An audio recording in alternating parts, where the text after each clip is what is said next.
बंदी छोड़ कबीर परमेश्वर जी की जय। बंदी छोड़ गरीबदास जी महाराज जी की जय। स्वामी राम देवानंद जी गुरु महाराज जी की जय।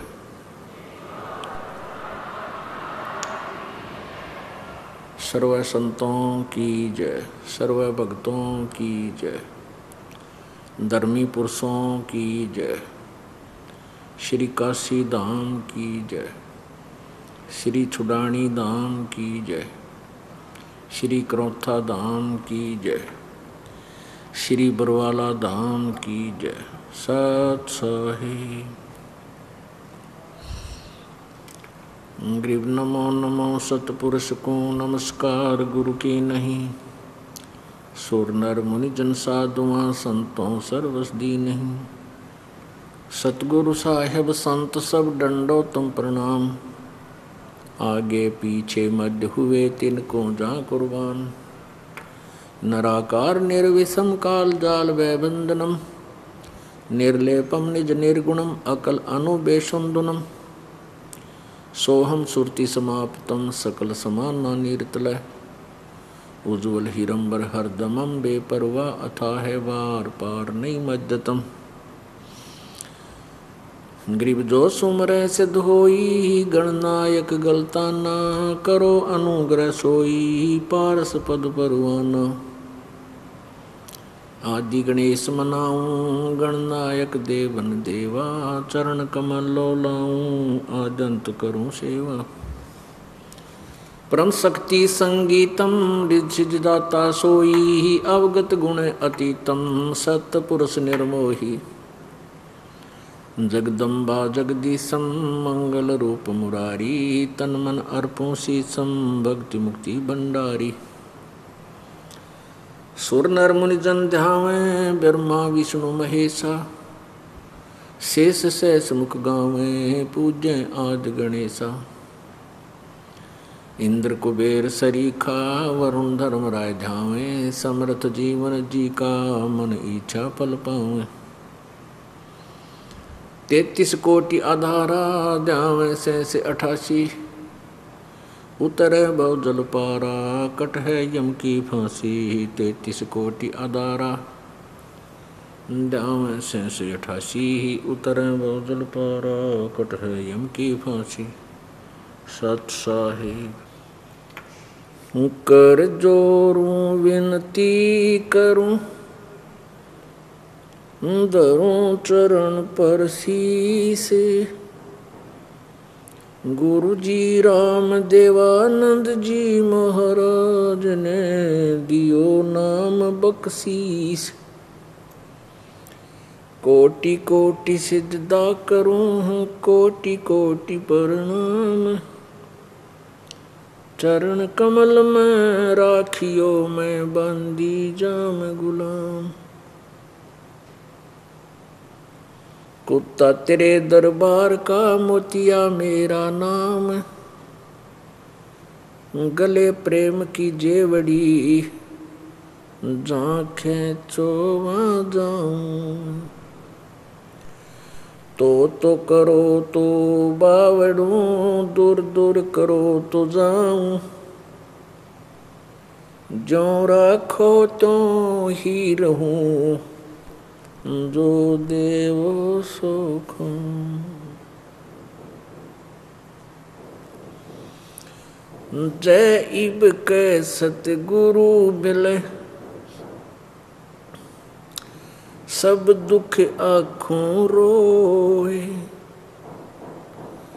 चरणों ऊपर शीस धरूं कहूँ जो कहनी हो। कबीर गुरु जी मिलेंगे पूछेंगे कुशलात। आदि अंत की सब कहूँ अपने दिल की बात। तुम्हारे विसारे क्या बने मैं किसकी शरण में जाऊं। शिव ब्रंच मुनि नारद इनके हृदय न समाऊं। अवगुण किए तो बहुत किए करत न मानी हार, बावे बंदा बख्श दियो, बावे गर्दन उतारे। अवगुण मेरे बाप जी, बख्शो गरीब निवाजी। जो मैं पूत कपूत हूँ, बहुर पिता को लाजे। मैं अपराधी जन्म का, नक्शक बरे विकार। तुम दाता दुख भंजना, मेरी करो सबर। सत साहिब। परमपिता परमेश्वर पूर्ण ब्रह्म, सर्व सृष्टि रचनहार कुल मालिक, कबीर देव कबीर साहब जी की असीम कृपा से ये सत्संग समारोह प्रारंभ होते हैं। आज का जो सत्संग समारोह प्रारंभ हो रहा है, इसका एक विशेष महत्व है। ये ज्येष्ठ सुदी पूर्णमासी वो शुभ दिन है जिस दिन पर पूर्ण परमेश्वर पूर्ण ब्रह्म सत्य पुरुष अपने सत्यलोक से चलकर यहाँ काल के लोक में इस धरातल पर भारतवर्ष की पवित्र भूमि पर बनारस में काशी शहर में बने एक लहर तारा नामक सरोवर पर विकसित कमल के फूल पर एक शिशु रूप धार करके वो परमात्मा विराजमान हुए। वो परमेश्वर अपने विधान अनुसार प्रत्येक युग में आते हैं और प्रत्येक बार वो एक ऐसी ही लीला प्रत्येक युग में करते हैं। सशरीर आते हैं, शिशु रूप धारण करके एक पूरा जीवन एक जनसाधारण जैसा जीते हैं। अपने आप प्रयत्न करके कर्म योगी की भूमिका करते हैं। अपना निर्वाह अपनी मजदूरी मेहनत एक जनसाधारण की तरह करते हैं और उस समय वो परमेश्वर अपने यथार्थ ज्ञान को, अपनी महिमा को अर्थात पूर्ण ब्रह्म की महिमा को यथार्थ रूप में वो पेश करते हैं, बोलते हैं। अपनी अमर वाणी के माध्यम से, कविताओं के माध्यम से, लोकोक्तियों के माध्यम से, पद्य भाग के माध्यम से। आज जो समागम प्रारंभ हो रहा है ये उसी उपलक्ष्य में है कि ये ज्येष्ठ सुदी पूर्णमासी उसी उपलक्ष्य में मनाई जा रही है। उस परमेश्वर की महिमा विस्तार से आपको बताई जाएगी। एक तो हम सद्ग्रंथ या किसी महापुरुष के अनुभव की पुस्तकें स्वयं पढ़ते हैं, वो भी अच्छी बात है, लेकिन आप विद्यार्थी हैं, आप श्रद्धालु हैं। आप जी सद्ग्रंथों के गूढ़ रहस्यों को यथार्थ रूप में समझ नहीं सकते, इसलिए संत की, गुरुजी की आवश्यकता पड़ती है। जैसे बच्चे स्कूल जाते हैं, विद्यालय में जाते हैं, उन्हीं पाठ्यक्रम की पुस्तकों को वो घर पर भी पढ़ सकते हैं, लेकिन वो समझ नहीं सकते। टीचर का अनुभव होता है, वो फिर यथार्थ रूप में उन बच्चों को वो रहस्य बताते हैं, फिर वो बच्चे अपने उद्देश्य में सफल हो जाते हैं। इसी प्रकार ये आध्यात्मिक मार्ग है। इसमें जो श्रद्धालु हैं ये विद्यार्थी होते हैं और संत गुरु होते हैं, टीचर होते हैं, आध्यात्मिक टीचर होते हैं, आध्यात्मिक गुरु होते हैं, शिक्षक होते हैं। और शिक्षक का प्रथम कर्तव्य होता है कि वो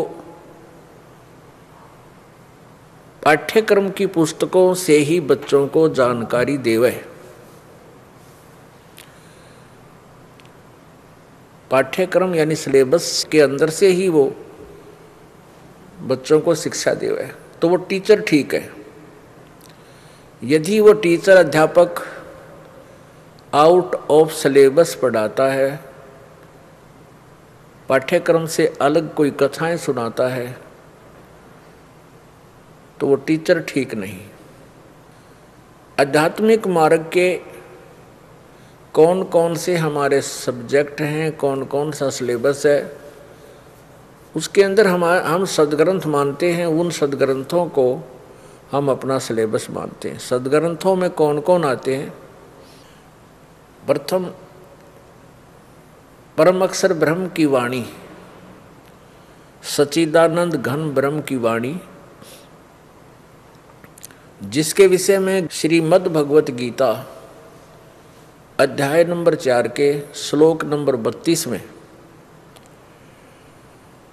कहा कि अर्जुन, अभी तक मैंने श्लोक नंबर 25 से लेकर 31 तक जो जानकारी दी है, कोई ऐसी साधना करता है, कोई ऐसी साधना करता है, कोई हठ योग करता है, कोई स्वाध्याय करता है, कोई तीक्ष्ण व्रत रखता है, और सभी अपनी अपनी साधनाओं को पाप नाशक जानते हैं।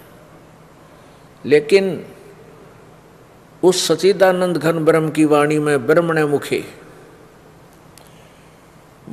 मुखे उस सच्चिदानंद घन ब्रह्म की वाणी में, उसके मुखारविंद से उच्चारित उस अमृत ज्ञान में, अमृत वाणी में ये अनुष्ठान साधनाएं बहुत विस्तार से लिखी गई है। गीता जी अध्याय नंबर 4 के श्लोक नंबर 34 में कहा कि अर्जुन, उस सच्चिदानंद घन ब्रह्म की वाणी को, अर्थात उस तत्व ज्ञान को किसी तत्वदर्शी संतों के पास जाकर समझ, उनको दंडवत प्रणाम करने से, विनम्र भाव से, आधीन्य भाव से, प्रसन्न करने से वो तत्वदर्शी संत तुझे उस परमात्म तत्व का ज्ञान कराएंगे। परमात्म, इससे सिद्ध हुआ कि गीता ज्ञान से अन्य कोई और इम्पोर्टेंट ज्ञान है, एक और बहुत ही आवश्यक ज्ञान है जिसको तत्व ज्ञान कहते हैं, और वो सच्चिदानंद घन ब्रह्म की वाणी में है, जो गीता जी में वर्णित नहीं है। यदि गीता जी में ही वो ज्ञान होता तो ये बात गीता ज्ञानदाता नहीं कहता कि उस अमृत ज्ञान को किसी तत्वदर्शी संतों के पास जाकर समझ। पुण्यात्माओं, आप अब शिक्षित हैं, सद्ग्रंथ अपने पास उपलब्ध हैं। हम स्वयं भी उन सद्ग्रंथों को पढ़ सकते हैं, समझ सकते हैं, जान सकते हैं। अब वो सच्चिदानंद घन ब्रह्म की वाणी, ये 5वां वेद है, ये सूक्ष्म वेद है, और इस 5वें वेद में सभी इंक्लूड हैं। गीता जी के अन्य अनुवादकर्ताओं ने इस दास के अतिरिक्त सभी ने ब्रह्मणे मुखे का अर्थ लिख रखा है कि वेद की वाणी में। पुण्यात्माओं, गीता जी चारों वेदों का सारांश है, और वेदों को एक सरल करके, सूक्ष्म करके, संक्षिप्त के अंदर ये दोबारा ज्ञान दिया गया है। तो यहाँ ब्रह्मणे का अर्थ वेद नहीं हो सकता। गीता जी अध्याय नंबर 17 के श्लोक नंबर 23 में यही गीता अनुवाद करता ब्रह्मण्य का अर्थ लिखते हैं सच्चिदानंद घन ब्रह्म। ओम तत् सत इति निर्देश है ब्रह्मण्य त्रिविध समृत है। इसका अनुवाद इन्होंने किया है कि ओम तत् सत यह 3 नाम का मंत्र सच्चिदानंद घन ब्रह्म का है, सच्चिदानंद घन ब्रह्म का है। तो वहाँ ब्रह्मण्य का अर्थ इन्होंने सच्चिदानंद घन ब्रह्म किया, वो सही किया है। इससे भी सिद्ध है कि गीता ज्ञान दाता से कोई और पूर्ण परमात्मा है, जिसको प्राप्त करने का, जिसकी प्राप्ति का, जिससे लाभ लेने का 3 मंत्र का जाप है। गीता जी अध्याय नंबर 8 के श्लोक नंबर 13 में गीता ज्ञानदाता अपनी स्थिति और अपना मंत्र बता रहा है। ओम इति एक अक्षरम ब्रह्म व्यवहारन माम अनुसमरण ये परियाति तजंदेहम स याति परमाम गतिम।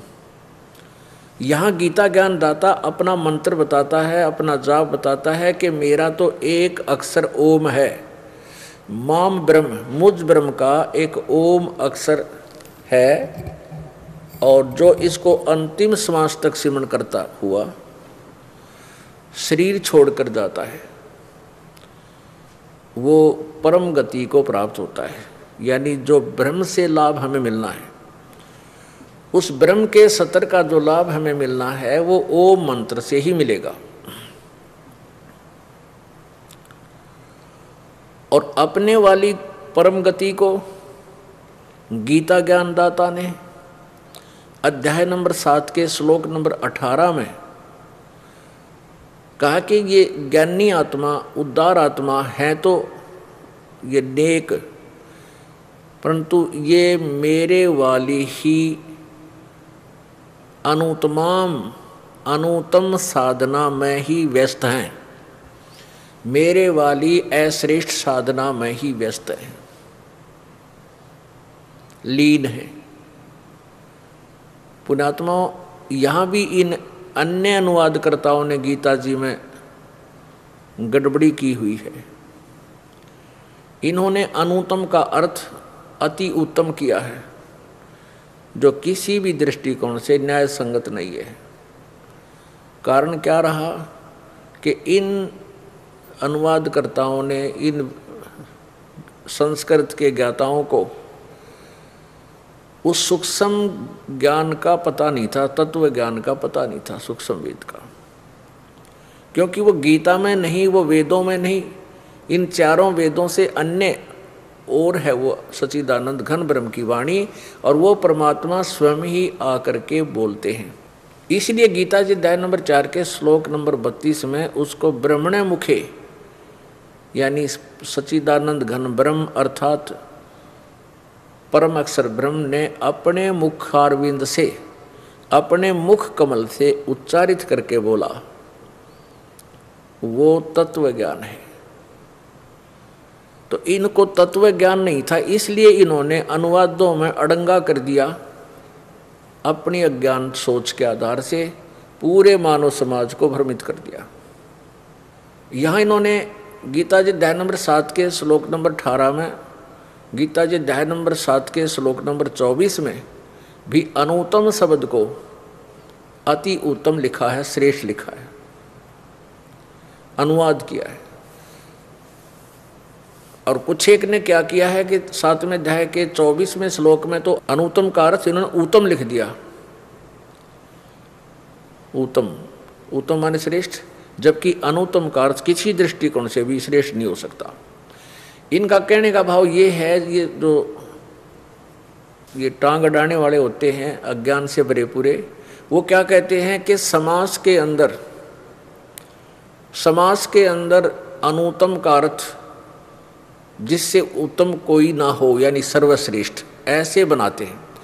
पुण्यात्माओं, यहाँ भी ये इनकी जो धारणा है गलत सिद्ध हो जाती है, क्योंकि गीता ज्ञानदाता यदि अपनी साधना को सर्वश्रेष्ठ बताता है, अगर हम इसको माने 7 में जाए 18वें श्लोक में कि अनुत्तम माने अति उत्तम इसलिए कहा जाए कि इससे उत्तम कोई और ना भगवान है, ना उसके से मिलने वाली कोई राहत है।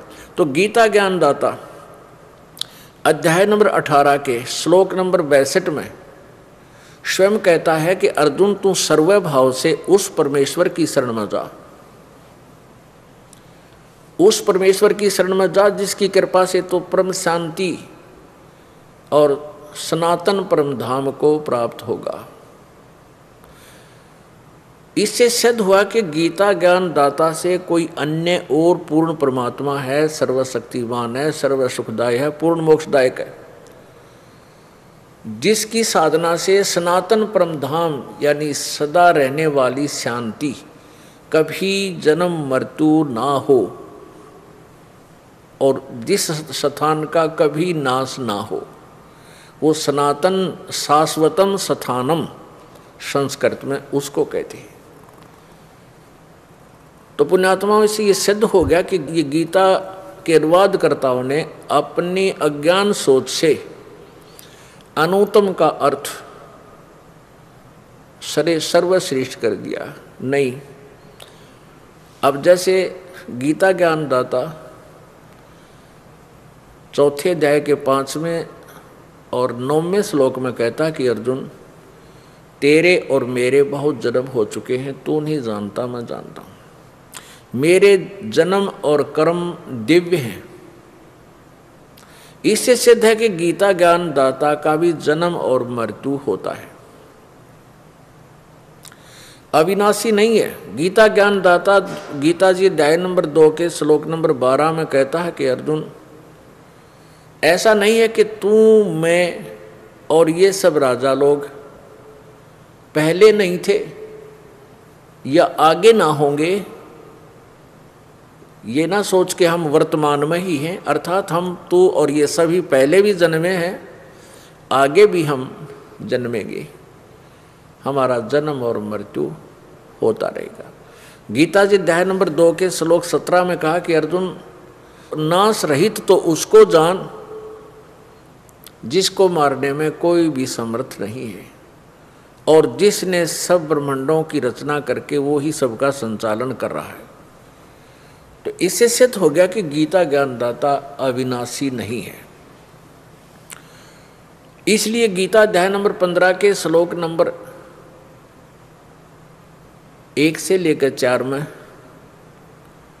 उल्टा लटका हुआ संसार रूपी वृक्ष का वर्णन करते हुए गीता ज्ञानदाता ने कहा है कि ऊपर को जड़ और नीचे को तीनों गुण रूपी शाखा। ऊपर को जड़ तो पूर्ण परमात्मा परम अक्षर ब्रह्म सच्चिदानंद घन ब्रह्म है और नीचे को तीनों गुण रूपी शाखा, रजगुण ब्रह्मा, सदगुण विष्णु, तम गुण शिव जी रूपी शाखा वाला ये उल्टा लटका हुआ संसार रूपी वृक्ष है। और इसके बारे में मैं परिचित नहीं हूं, क्योंकि यहां विचार काल में तेरे और मेरे इस गीता जी के डिस्कशन में मैं कंप्लीट नहीं बता पाऊंगा, क्योंकि इसका आदि और अंत मुझे पता नहीं। और फिर क्या बताया है कि जब तुझे तत्वदर्शी संत मिल जा, उसके पश्चात उस तत्व ज्ञान रूपी शस्त्र से इस उलझी हुई अज्ञान गुत्थी को काट के, गीता जी अध्याय नंबर 15 के श्लोक 3 और 4 का वर्णन है ये। उसके पश्चात उस परम पद परमेश्वर की खोज करनी चाहिए, जहां जाने के बाद साधक फिर लौटकर संसार में कभी नहीं आते। और जिस परमेश्वर से संसार रूपी वृक्ष की प्रवृत्ति विस्तार को प्राप्त हुई है, अर्थात जिस परमेश्वर ने सर्व ब्रह्मांडों की रचना की है। और गीता ज्ञानदाता कहता मैं भी उसी की शरण हूं और उसी की पूजा करनी चाहिए। पुण्यात्माओं, कितना स्पष्ट ज्ञान है। हमारे सदग्रंथ हमें कितना निर्मल ज्ञान दे रहे हैं, बिल्कुल इसमें कोई रुकावट, कोई उलझेड़ा नहीं है। उलझेड़ा इन अज्ञानियों ने कर दिया, ये नौमन सूत उलझा दिया अपनी अज्ञान सोच से। तो इससे सिद्ध हो गया कि गीता ज्ञानदाता भी जन्म मृत्यु में है और इससे और है कोई पूर्ण परमात्मा, और उसी ने सब ब्रह्मांडों की रचना की है, संसार रूपी वृक्ष की रचना की है, और वही पूजा के योग्य है। गीता जी अध्याय नंबर 8 के श्लोक नंबर 1 में अर्जुन ने पूछा कि हे प्रभु, आपने 7वें अध्याय के 29वें श्लोक में जिस तत्ब्रह्म के विषय में कहा है कि उसको जानने के बाद और पूरे अध्यात्म ज्ञान से परिचित हो जाने के उपरांत और सभी कर्मों को जानने के पश्चात के कैसे कर्म हमें दुख देते हैं, कौन से कर्म हमें सुखी करेंगे, कौन सी साधनाएं हमें करनी चाहिए, ये ज्ञान होने के उपरांत फिर साधक जरा और मरण से ही छूटने का प्रयत्न करता है। जरा मीन बुढ़ापा और मरण माने मृत्यु, और अन्य किसी वस्तु की वो डिमांड नहीं रखता। तो वो तत्ब्रह्म कौन है? वो 8वें अध्याय के प्रथम मंत्र में श्लोक में गीता ज्ञानदाता से अर्जुन ने पूछा, किम तत्ब्रह्म किम अध्यात्म किम अधिभूत पुरुषोत्तम। तो गीता ज्ञानदाता ब्रह्म श्री कृष्ण जी में प्रवेश करके एक प्रेत की तरह बोल रहा है। वो निर्णय दे रहा है कि इसका उत्तर दिया है गीता अध्याय नंबर 8 के श्लोक नंबर 3 में कि वो परम अक्षर ब्रह्म है, वो परम अक्षर ब्रह्म है। इससे सिद्ध है कि गीता ज्ञान दाता से कोई और परमात्मा है। पुण्यात्मा, ये जो 4 दिन का समागम आपको उपलब्ध होगा, सौभाग्य है आपका, और इसमें परमेश्वर की महिमा ही सुनाई जाएगी। उस परम अक्षर ब्रह्म की जानकारी आपको दी जाएगी, और उस परम अक्षर ब्रह्म की जानकारी गीता ज्ञान दाता को भी नहीं है। कुछ ऐसी जानकारी है जो वेदों में भी वर्णित नहीं है और न ही गीता जी में वर्णित है। पुण्यात्मा परमात्मा प्राप्ति करना सबसे आसान काम है, और बगैर ज्ञान के और सत्य साधना हमें ना मिलने से, सतगुरु पूर्ण संत ना मिलने से, तत्वदर्शी संत सतगुरु ना मिलने से हमारे लिए सबसे कठिन काम परमात्मा प्राप्ति और इसकी भक्ति बन गई। तो इसलिए दास का प्रयत्न यह है कि आपको सभी सदग्रंथों से परिचित करा दूं, आपके रूबरू करा दूं इन सीडी और जो आधुनिक जो उपकरण परमेश्वर कबीर जी ने मानव को बुद्धि दी है, और उन्होंने ये ऐसे उपकरण बना दिए जो आसानी से हम अपने संदेश को, इस परमेश्वर के संदेश को आसानी से जनसाधारण तक पहुंचा सकते हैं। ये परमेश्वर कबीर जी की कृपा से ही ये विज्ञान पनपी है, ये सत्कर मान लेना। अब काल ने इसका दुरुपयोग किया हुआ है, इसमें गाने बजाने और न जाने कितनी फिल्में दिन रात चलानी। तो पहले तो ये मन मानव का इन बकवादों को जल्द शीघ्र स्वीकार कर लेता है, और कुछ दिनों के बाद इनसे इतना छक लेगा, इनसे इतना उल्टा हट जाएगा कि गाने बजाने से इसको नफरत हो जाएगी, सुनने से भी। क्यों हो जाएगी? क्योंकि इंसान को ये गाने बजाने उसी समय अच्छे लगते हैं जब घर में सुख हो, शरीर सुखी रहे, कारोबार ठीक चले।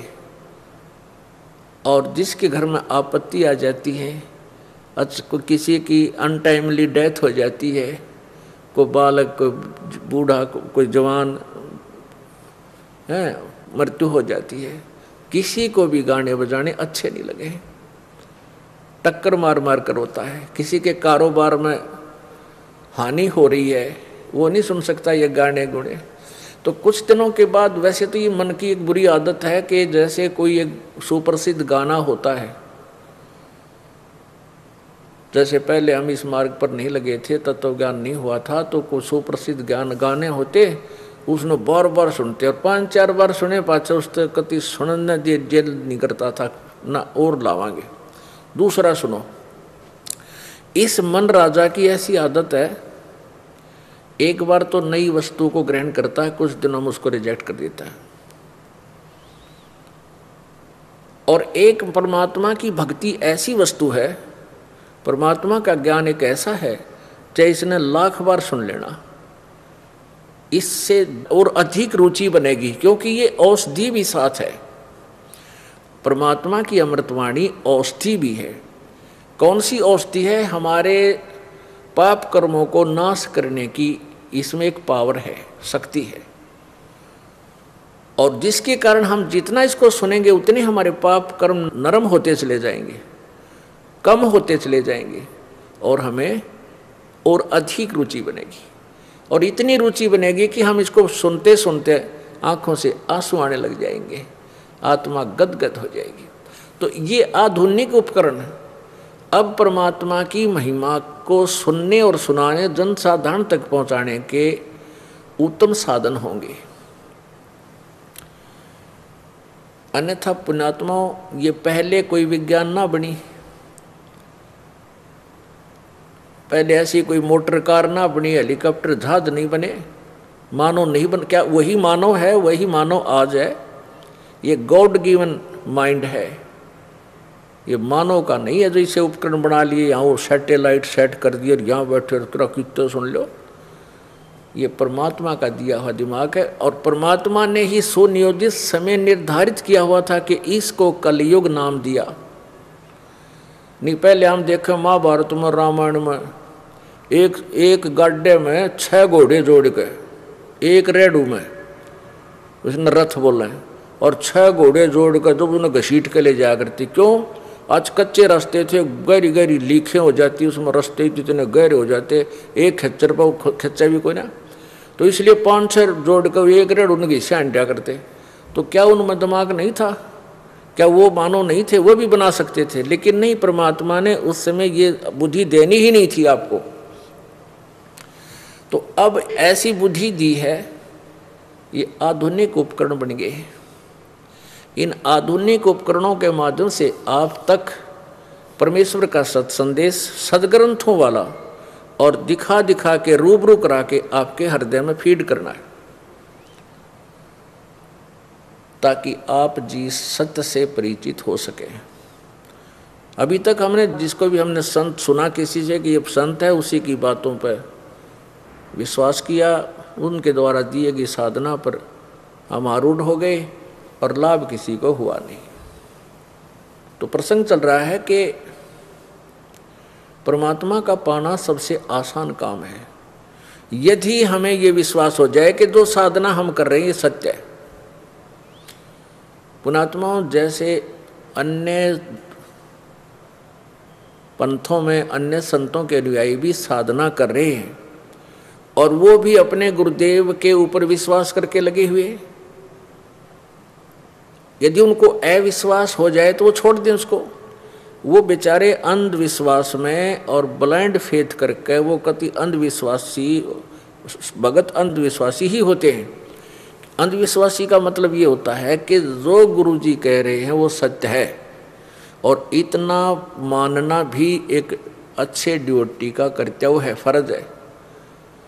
यदि उसमें गुरुजी की बातों में कोई आनाकानी होती है, उसमें कोई डाउट होता है, ऐसा ठीक नहीं है, ऐसा ठीक नहीं है, तो वो गुरु शिष्य नहीं है, एक नियम है ऐसा। लेकिन जब तक आपको ज्ञान ही नहीं है तो आप ये कैसे निर्णय करोगे जो ये गुरुजी ठीक कह रहा है या ये गुरुजी ठीक कह रहा है? प्रत्येक संत के विचार भिन्न भिन्न, प्रत्येक संत के साधना की विधि भिन्न भिन्न, ऐसा नहीं हो सकता।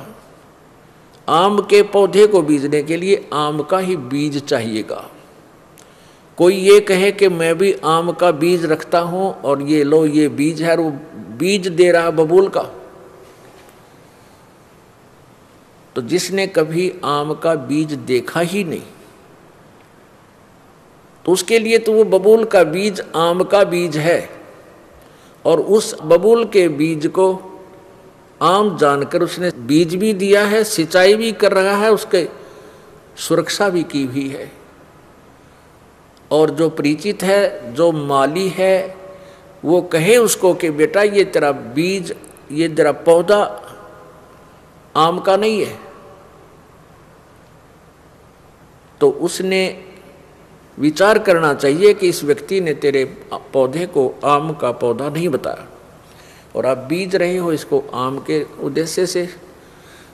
तो पुण्यात्माओं, ऐसे ही पूर्ण परमात्मा से पूर्ण मोक्ष होगा, उस परम अक्षर ब्रह्म से पूर्ण मोक्ष होगा। और उसकी साधना कौन सी है?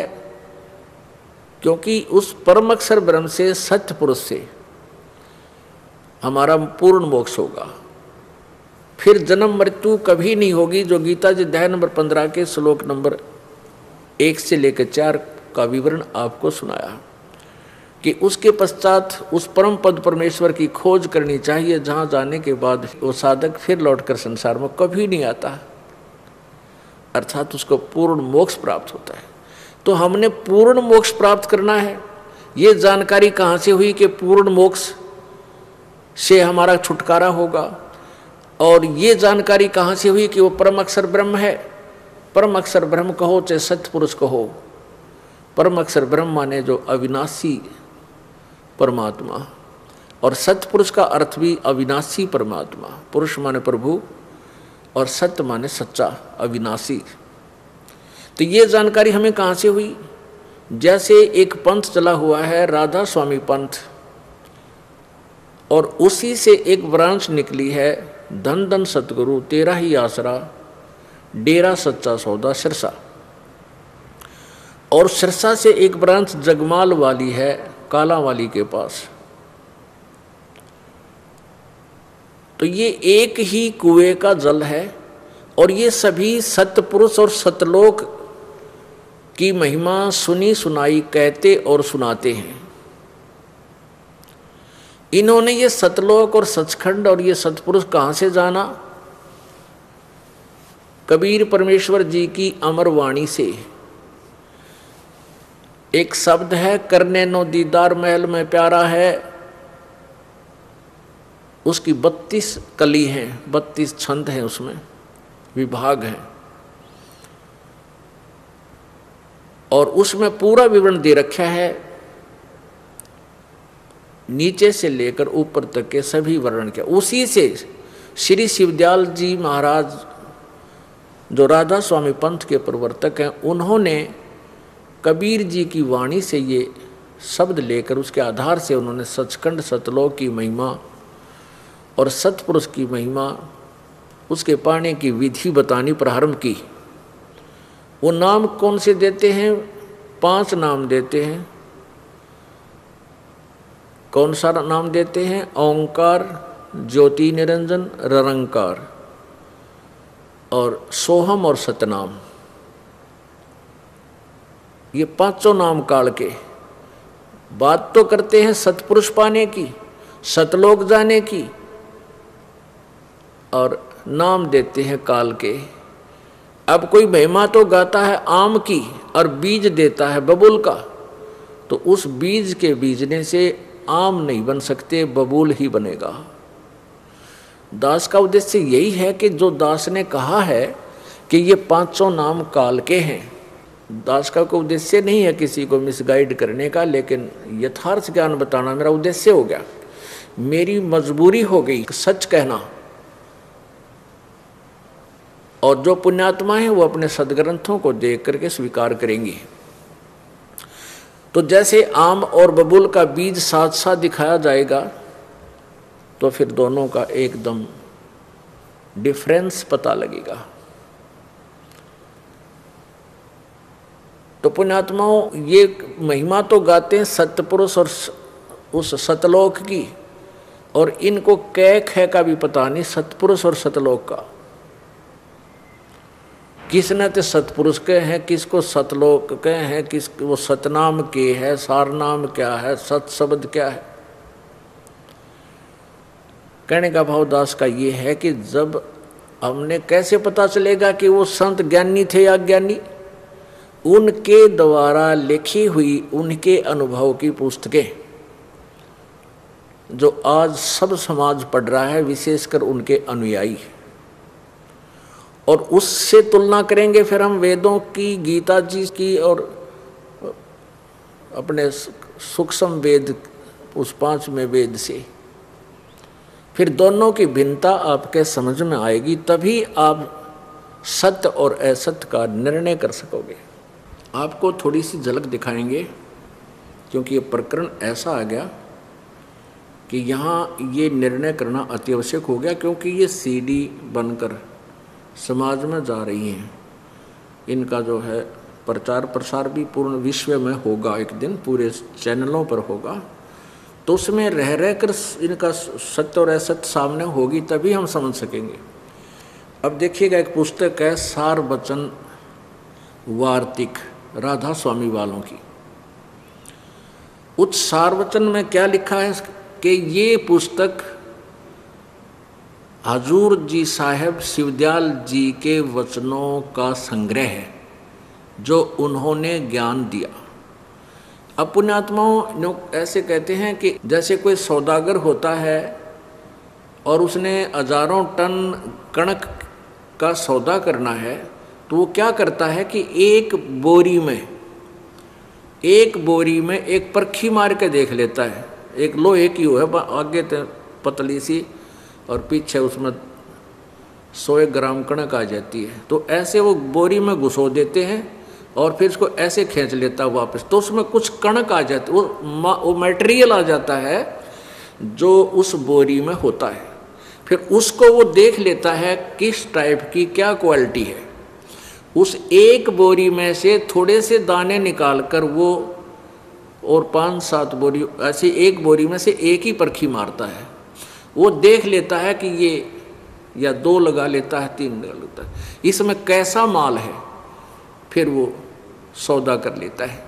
तो पुण्यात्माओं, इन राधा स्वामी वालों की इस बोरी में एक परखी मारते हैं, ये कैसा माल था, और फिर सौदा कर लेना जैसा आपका मन माने।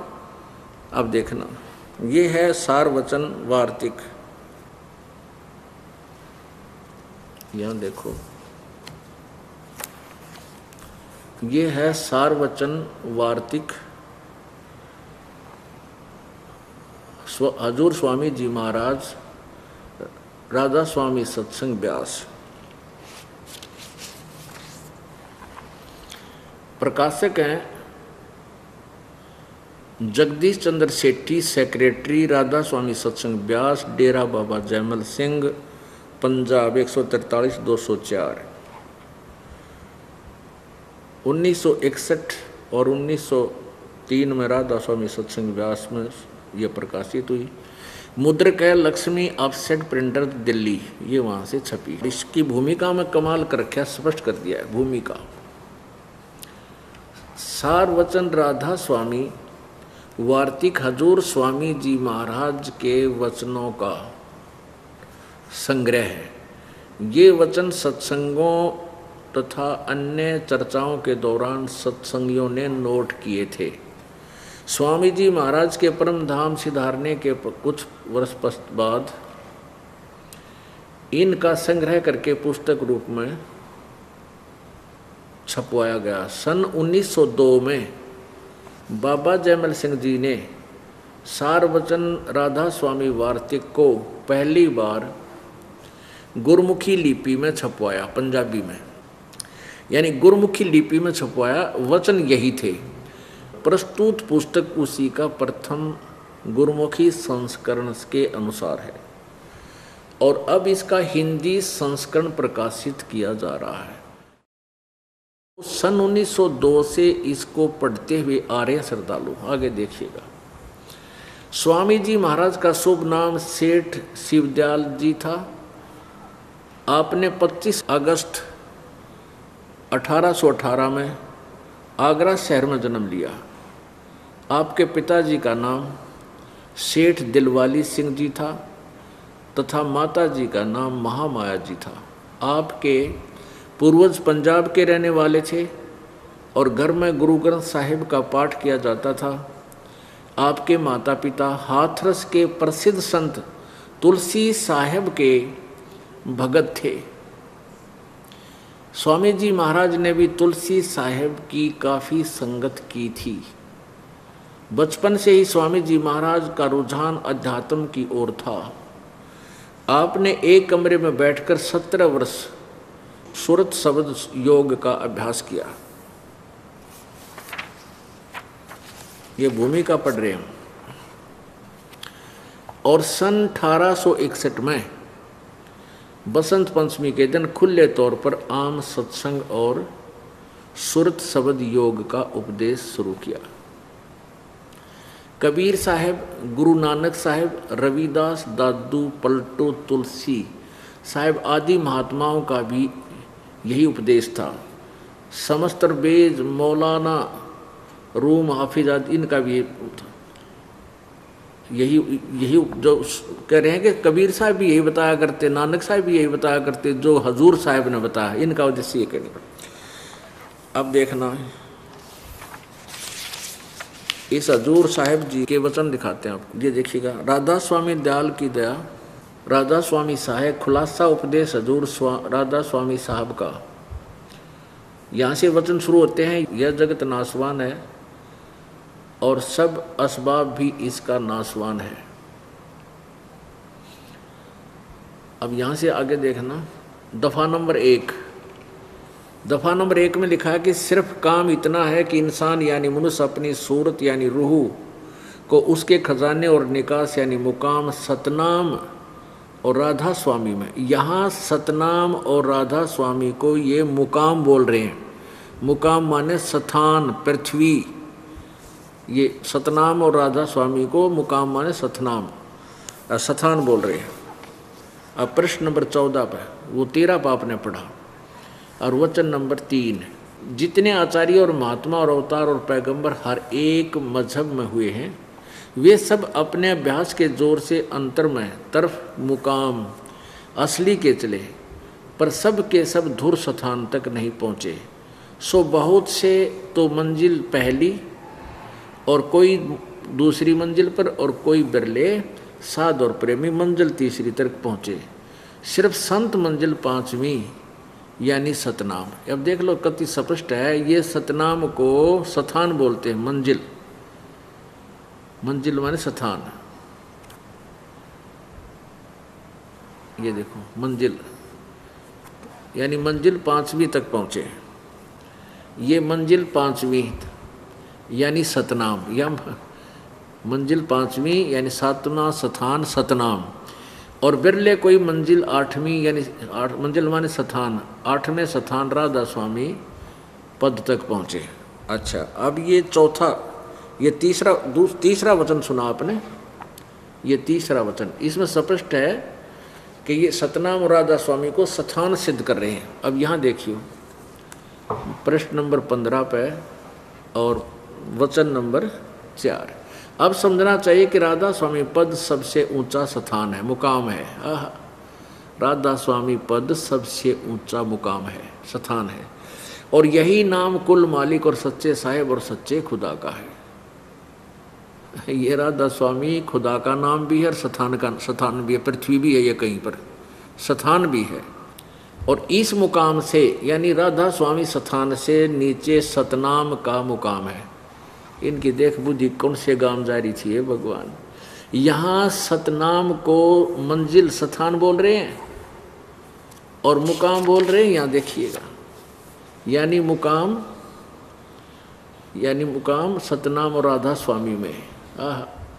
ये एक दफ़ा में तो बोल रहे हैं कि सिर्फ काम इतना है कि इंसान अपनी यानी मनुष्य अपनी सूरत यानी रूह को उसके खजाने और निकास यानी मुकाम सतनाम, सतनाम स्थान, राधा स्वामी भी सतनाम स्थान, सतनाम और राधा स्वामी मुकाम, इनको स्थान बोला है। और यहाँ के कह रहा है प्रश्न नंबर 15 पर वचन नंबर 4। अब समझना चाहिए कि राधा स्वामी पद सबसे ऊंचा मुकाम है, स्थान है, और यही नाम कुल मालिक और सच्चे साहिब और सच्चे खुदा का है। राधा स्वामी स्थान भी है और और ये परमात्मा का नाम भी है। अब भले आदमी एक विचार करो, कोई ये कहे कि दिल्ली भारत की राजधानी भी है और दिल्ली ही हमारे भारत के प्रधानमंत्री का नाम भी दिल्ली ही है, वो कितना बुद्धिमान हो सके है। उसने कह भी नहीं पता, उसको ये नहीं मालूम कि भी प्रधानमंत्री कोई पत्थर है या कोई धरती है या नाम। जैसे सतपुरुष के बारे में ये इनको यही नहीं मालूम वो सतपुरुष कोई पत्थर है, ऊपर कोई लोक है या वो आदमी है मनुष्य जैसा है या किस प्रकार का है। यानी एक वैसे ही अपना अज्ञान ठोक रखे है इसमें। अब देखना स्पष्ट होगा और देख कमाल होगा आगे। अब समझना चाहिए कि राधा स्वामी पद सबसे ऊंचा मुकाम है और यही नाम कुल मालिक और सच्चे साहिब और सच्चे खुदा का है। अरे वाह! आगे फिर क्या बताया है कि इस मुकाम से यानी राधा स्वामी स्थान से नीचे 2 स्थान नीचे सतनाम का मुकाम है।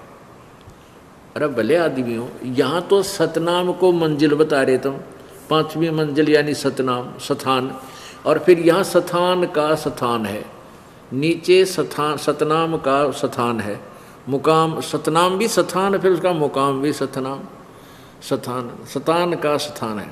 अब सतनाम का मुकाम है जिसको संतों ने सतलोक और सचखंड और सार शब्द और सत्शब्द और सतनाम और सतपुरुष करके बयान किया है। अरे वाह! इस सतनाम के ऊपर गाटा जोड़ा भी नहीं, इसको डिफाइन किया। आगे क्या डिफाइन किया है कि अब समझना चाहिए इस मुकाम से राधा स्वामी स्थान से 2 स्थान नीचे सतनाम का स्थान है। ये सतनाम भी स्थान बताओ, ये बाकी सतनाम के ऊपर और डिफाइन कर रहे हैं। देखना कितनी विस्तार किया इसमें।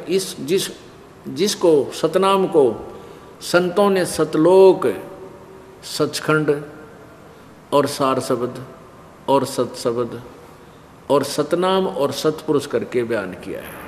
अपुण्यात्माओं, कई श्रद्धालु कहते हैं कि ये रामपाल तो आलोचना करता है, आलोचना करता है अन्य संतों की। अपने विचार बताने चाहिए, किसी के दूसरे के क्रिटिसाइज नहीं करनी चाहिए। पुण्यात्माओं, आलोचना वो होती है जो कोई झूठ कपट करके और कोई झूठे विचार व्यक्त करे।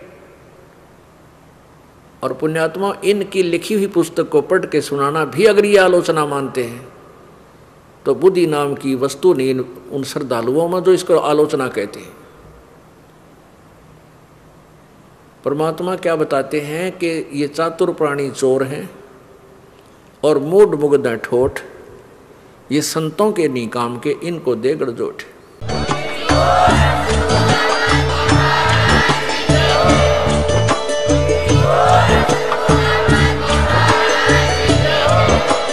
आप सुन रहे थे जगत गुरु तत्वदर्शी संत रामपाल जी महाराज जी के मंगल प्रवचन। अधिक जानकारी के लिए विजिट कीजिए हमारी वेबसाइट www.jagatgururampalji.org। संत रामपाल जी महाराज जी के शुभ आशीर्वाद से पूरे विश्व भर में 500 से भी ज्यादा नाम दीक्षा केंद्र हैं, जिन पर संत रामपाल जी महाराज जी द्वारा ऑनलाइन निःशुल्क नाम दीक्षा दी जा रही है। अपने नजदीकी नाम दीक्षा केंद्र का पता करने के लिए संपर्क करें 8222880541।